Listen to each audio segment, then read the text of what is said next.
ஒரே ஒரு கேள்வி கேட்கிறேன் உங்களுக்கு. எம் மதமும் சம்மதம் என்றால் எம் மொழியும் என் மொழின்னு சொல்ல உங்களுக்கு என்ன தயக்கம்? கமான், நான் தமிழ்நாடு பூரா இதை 2026 எலெக்ஷன் இஷ்யூவா ஆக்கிவிடுவேன்.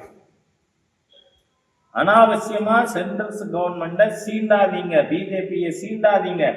உண்ணாவிரதம் எங்க தெரியுமா இருப்பேன்? சன்ஷைன் ஸ்கூல் வேளச்சேரியில். ஸ்கூலை மூட சொல்லியா? சரி, உங்க கல்வி சேவையை நான் தடுக்கவே மாட்டேன். உங்க தாத்தா கருணாநிதி கொண்டு வந்த சமச்சீர் கல்வியை இம்ப்ளிமெண்ட் பண்ணுன்னு உட்கார்ந்து. அதனால சொல்றேன், இது பித்தலாட்டம். மத்திய அரசாங்கத்தினுடைய மொழி கொள்கைங்கிறது பன்முகத்தன்மையை வளர்ப்பதற்கு. நீங்க பன்முகத்தன்மைங்கிறது மதத்துலதான் இருக்கணுமா, மொழியில இருக்கக்கூடாதா? அதனால பன்முகத்தன்மைக்கு விரோதமான தீய சக்திகள் அவங்களுக்கு என்ன சொல்லலாம்?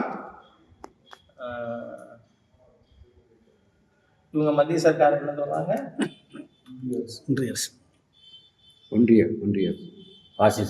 பாசிசம். தமிழ்நாட்டில் இருக்கிற இந்த பாசிச சர்க்காரை தூக்கி எறியணும். பன்முகத்தன்மைக்கு விரோதமான பாசிச அரசு இந்த டிஎம்கே கவர்மெண்ட். ஏன் ஒரு தெலுங்கு குழந்தைய படிக்க வைக்கணும்னு விரும்புற திராவிட மொழி தானே. பாருங்க, யார் வந்து அதை பற்றி இல்லை. ஆனால் இது அதுக்கான ஒப்பந்தம் ரத்து செய்யப்பட்டதுக்கு யார் பொறுப்பு? ஒருத்தர் தான், மாண்பு பிரதமர் மோடி தான். அவருடைய அரசாங்கம் தான். நீங்க எல்லாரும் என்ன பண்ணலாம்? பெட்டிஷன் போடலாம்.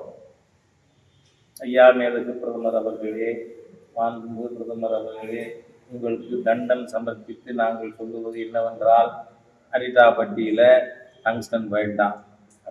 சட்டமன்றத்தில் நிறைவேற்றனாலதான் மத்திய அரசு வழி. எவ்வளவு பெரிய டிஸ்ஆனஸ்ட் கவர்மெண்ட். சட்டமன்றத்தில் தீர்மானம் எப்ப போட்டீங்க? பிப்ரவரி இல்லையா? இதுக்கு டெண்டர் எப்ப வந்தது? பிப்ரவரியில. அப்போ வாய் மூடிக்கிட்டு இருந்த தமிழக அரசாங்கம், முதலமைச்சர், அது யாரு?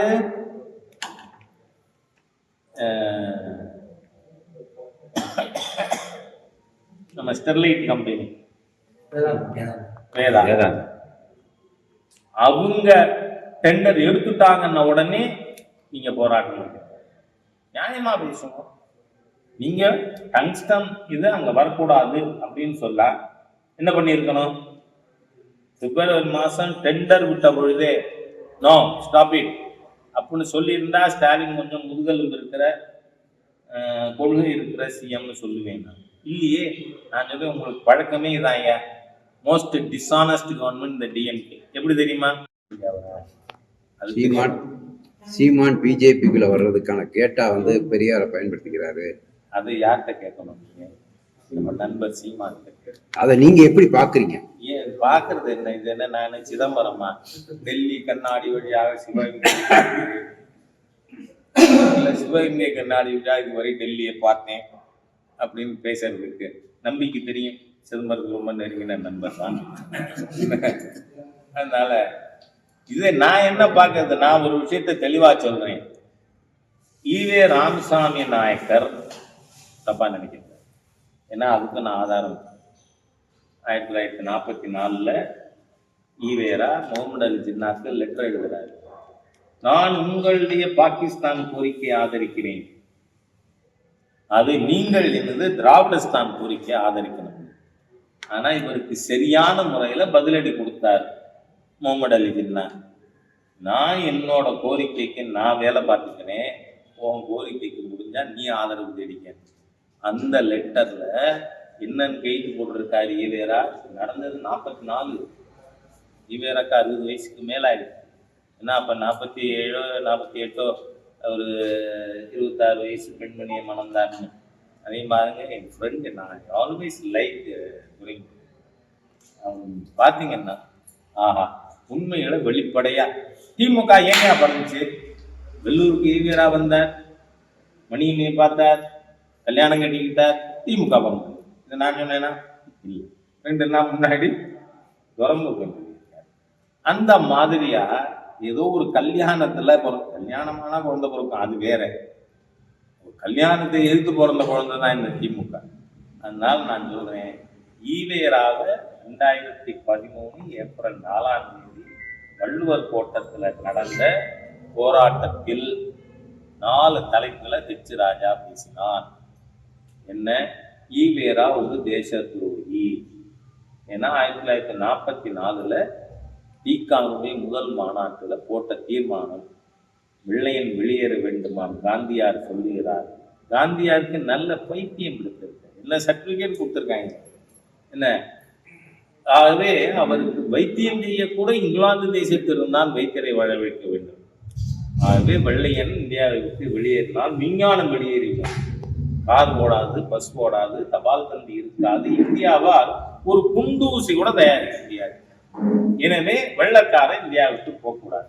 அப்படியே போவதாக இருந்தால் லண்டனில் இருந்து கொண்டாவது சென்னை ராஜதானி ஆள வேண்டும்னு தீர்மானம் போட்ட தேச துரோகி ஈவேரா. 47 ஆகஸ்ட் 15ஆம் தேதி துக்க தினம். அதனால தமிழ்நாட்டுல எல்லா வீட்லையும் கருப்பு கொடி ஏற்றணும்னு திராவிடம் பத்திரிகையில ஈவேரா எழுதினாரா இல்லையா? அட்டப்படமே கருப்பு கொடி ஏற்றி போட்டிருக்கு. எவிடன்ஸ். அதனால ஈவேரா ஒரு தேச துரோகி. ஈவேரா தமிழ் விரோதி, தமிழன் விரோதி. ஏன்னா ஈவேரா என்ன சொல்றாரு? நான் இந்தியை எதிர்த்தேன். எதுக்காக? இந்த சனியன் தமிழன் வரணுங்கிறதுக்காக இல்லை. நீ தமிழை படிச்சா பிச்சைக்காரனா கூட இருக்க முடியாது. அதனால பொண்டாட்டியோட இங்கிலீஷ்ல பேசு. I love you. இது அப்படி ஒரு பாட்டில இருந்திருக்கோ, அதனால அந்த மாதிரியா பொண்டாட்டியோட இங்கிலீஷ்ல பேசு, வேலைக்காரியோட இங்கிலீஷ்ல பேசு. இங்க சம்பந்தம் இல்லை. நான் சொல்றேன், குரூப் மான் ஒரு கம்பெனி, பிரிட்டன் கம்பெனி, கடைபிடித்தவர் ஈவேரா. ஏன்னா இவரை பத்தி தமிழர் தலைவர் ஈவேரான்னு ஒரு புத்தகம் சாமி சிதம்பரனார் எழுதினது. அந்த புத்தகத்துல 34வது பக்கம் முதல் வரியிலிருந்து படிங்க. நான் இந்த ஆதாரம் கேட்பீங்கன்னா நான் முன்னாடியே ஆதாரங்களை சொல்லியிருக்கேன். அதுல என்ன போட்டிருக்கு? ஈவேரா இனந்தோறும் விலை மாதர் வீடு புகுந்து வருவார். இவ்வளவு பெரிய கேரக்டரியா? இவன் தான் தமிழனுக்கு தலைவர். என்ன? இனந்தோறும் விலை மாதர் வீடு புகுந்து வருவார். காவிரி ஆற்றங்கரைக்கு நண்பர்களோடும் விலை மாதர்களோடும் போவார். அங்கு விலை மாதர்களோடு கூத்தடிப்பார். இந்த கூத்தடிப்புங்கிற வார்த்தை கூட என்னது இல்லை. ஏசு போடணும்னா யார் மேல போடணும்? சாமி சிதம்பரனார் மேல. அங்கு விலை மாதர்களோடு கூத்தடிக்கும் பொழுது உணவு வீட்டிலிருந்து சமைத்து வர வேண்டும். யார் அது சமைச்சு கொடுக்கணும்? மனைவி தான். யார்? நீ விபச்சாரிகளோடு கூத்தடிக்கிறதுக்கு பொண்டாட்டியை சோறு சமைச்சு கொடுன்னு சொன்னா அது பெண் அடிமைத்தனமா? பெண் விடுதலையா? அதனால ஈவேரா பெண் விடுதலையை, பெண் அடிமைத்தனத்தை பிராக்டிஸ் பண்ணினார். அதே மாதிரி ஈவேரா ஒரு பட்டியல் சமுதாயத்தின் விரோதி. ஏன்னா மதுரையில அது மட்டும் இல்ல, நான் சொல்றேன், இவங்க நீதி கட்சியே பட்டியல் சமுதாயத்தின் எதிரிகள் தான். திராவிடியன் ஸ்டாக் அவங்களோட ரூட் ஆன்டி. காரணம் என்ன? 1919 இருந்து 1919 இருந்து 36 வரை 17 ஆண்டுகள் தமிழ்நாட்டை ஆண்டது யாரு? நீதி கட்சி. அந்த காலத்துல அந்த நீதி கட்சியின் மந்திரி சபையில ஒரு பட்டியல் சமுதாய உறுப்பினராக அமைச்சரா இருந்தாங்களா? இப்போது முதல்ல பாரதிய ஜனதா கட்சி செய்தது. இப்ப மக்கள் எல்லாரும் ஆதரிக்கிறாங்க. அந்த உண்மையை பற்றி நண்பர் சீமான் பேசியிருக்காரு. கரெக்டு தானே? சீமான் சொன்னதுல தப்பு இருந்தா சொல்லுங்க. ஈவேரா ரொம்ப ஒழுக்கமானவர், ஏகபத்னி விரதனா இருந்தார், அவரை போய் நாம் தப்பா பேசக்கூடாது. ஆனா வாபஸ் வாங்கிக்கிறேன். ஏன் பேசினதெல்லாம் முதல் நம்பர் லோஃபர். இறுதி கேள்வி சார், இவ்வளவு கட்சியினுடைய மையக்குழு நாங்க தேர்தலுக்கு முன்னாடி எப்படி நாம தேர்தல் போட்டியிட வேண்டாம் அப்படிங்கறது பிஜேபி முடிவில்லை, என்டிஏ முடிவு. என்டிஏ தலைவர்கள் எல்லாரோடையும் பேசி அவர்கள் கருத்தையும் பெற்று இவனுங்க பட்டியல மாடு ஆடு அடைச்சி வைக்கிற மாதிரியா அடைச்சி வச்சு காசை கொடுத்து தேர்தல் நடத்த போறாங்க. அதனால வேண்டாம். ஏன்னா 1 இயர்ல செத்து ஞாபகம் வச்சுக்கோங்க. அதனால அதுவும் 1 இயர், அதனால வேண்டாம்னு நினைச்சோம். நாங்க கூட EBK இளங்கோவனோட மகனுக்கு கொடுத்துருவாங்க அப்படின்னு நினைச்சுட்டு இருந்தோம். பார்த்தா காங்கிரஸ்காரனே நீ வெளியில நில்லுன்ட்டாங்க திமுக. அதெல்லாம் ஒரு வீட்டுக்கு 2 தடவை கொடுத்தாச்சு. அவங்க சொன்னதாங்க திமுக காரன் ஈரோடுல தீர்மானமே போட்டிருக்கோம். நான் இல்லாததெல்லாம் பேசவே மாட்டேன். இருக்கிறத நம்பிக்கை புரியுற மாதிரியா உங்களுக்கு புரியுற மாதிரியா சொல்லுங்க, அவ்வளவுதான். அதனால இல்ல சார், கேள்விக்கு பதிலே வரல. இதுக்கு நான் கேட்ட கேள்விக்கு பதிலே வரல. இல்ல, எங்க கோர் கமிட்டி முடிவு பண்ணி தேர்தலுக்கு முன்னாடி அறிவிக்கும். ஓகே, ரைட், நன்றி. சார், சீமான் வந்து சீமான் ஒரு பெண் பத்திரிகையாளர் வந்து ஒப்பீடு செஞ்சு அதாவது சொல்லக்கூடாது. நான் அதெல்லாம் கேட்கலைங்க. நான் பார்க்காத விஷயத்தை பேச மாட்டேங்கிறது. அந்த மாதிரியான ஒரு சம்பவம் நடந்துட்டு இருக்குது. அரசியல் கட்சிகள் வந்து கருத்து சுதந்திரத்துக்கு எதிராக செயல்பட ஆரம்பிச்சிருக்கா அப்படின்ற மாதிரி ஒரு சந்தேகம் வந்து பாருங்க. கருத்து சுதந்திரம்னா உங்களுக்கு எத்தனை சுதந்திரம் இருக்கோ அத்தனை எனக்கும் இருக்கு. நான் பேசினா ஊரா என் மேல 40 FIR இருக்கு. நான் பேசினா FIR போடுவீங்க. அதையே யாரு தாமோ அன்பரசன் மாண்புமிகு பிரதமர் கண்டம் துண்டமா வெட்டுவேன்னு சொன்னான். ஏன் அவன் இன்னும் கைது பண்ணல? இதுதான் அரசியல் கட்சியுடைய திசை திரும்புதான்னு சொல்றேன். அதெல்லாம் ஒண்ணும் இல்லைங்க, எனக்கு தெரியாது. நீங்க சொல்ற குற்றச்சாட்டை எனக்கு தெரியாது. I am not aware of it. when I am not aware of it, why should I react? அதனால இல்ல, தெரியாது தெரியாது, நான் பார்க்கல. 3 நாளா திருப்பரங்குன்றத்துல காசி விஸ்வநாதர் கோவிலுக்கு 500 படி ஏறி 500 படி இறங்கி, அதுக்கப்புறம் நேற்றுக்கு பழனிக்கு தண்டாயுதபாணி கிட்ட போய் அருள் பெற்று வந்திருக்கேன். நான் எனக்கு தெரியாது 2 நாள்ல. நீங்க ரொம்ப லேட்டா வந்திருக்கீங்க. நான் இந்த டங்ஸ்டன் எல்லாம் பேசி முடிச்சிட்டேன்.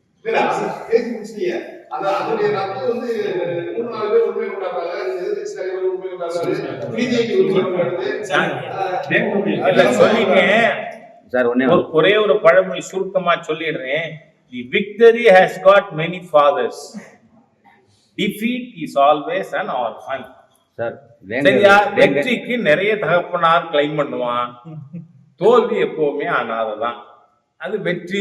ஆனா அது வெற்றிக்கு காரணகர்த்தா மாண்புமிகு பிரதமர். நான் நன்றி சொல்லிட்டேன். என்ன சொல்லுங்க? வேங்கவேல வந்து 3 குற்றவாளிகள் அடையாளம் கட்டி குற்றப்பத்திரிகை தாக்கல் பண்ண போறாங்க.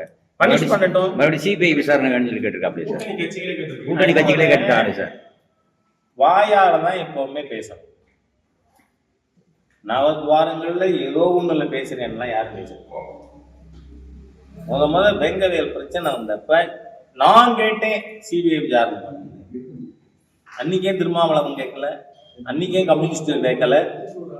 இன்னைக்கு என்ன இதுக்கு இரண்டாவதுமா? 2 வருஷம் கழிச்சு இன்னைக்கு கேட்பீங்களா? Most dishonest political parties we don't accept. ஏன்னா நான் அப்பவே கேட்டேன். அன்னைக்கு இந்த திருமாவளவன் எங்க போயிருந்தேன்? பனைமரத்துல ஏறி புல்லு புடுங்க போனார? என்ன பண்ணாரு? அன்னைக்கு நீங்க ஸ்டாலினுக்கு வெண்சாம்பல் வீசிட்டு இருந்தீங்க. எவனெல்லாம் குடிச்சிட்டு வராங்கன்னா அவங்க வச்சிருந்தெல்லாம் குடிக்கு எதிராக மாநாடு போட்டீங்க இதே விழுப்புரத்துல.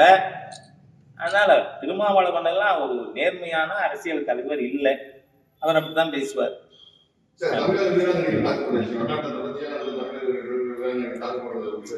எது எனக்கு தெரியும். பஞ்சாப்ல இருந்த கபடி அங்க ஸ்டாலினோட ஃப்ரெண்டு தானே சிஎம்மா இருக்காரு.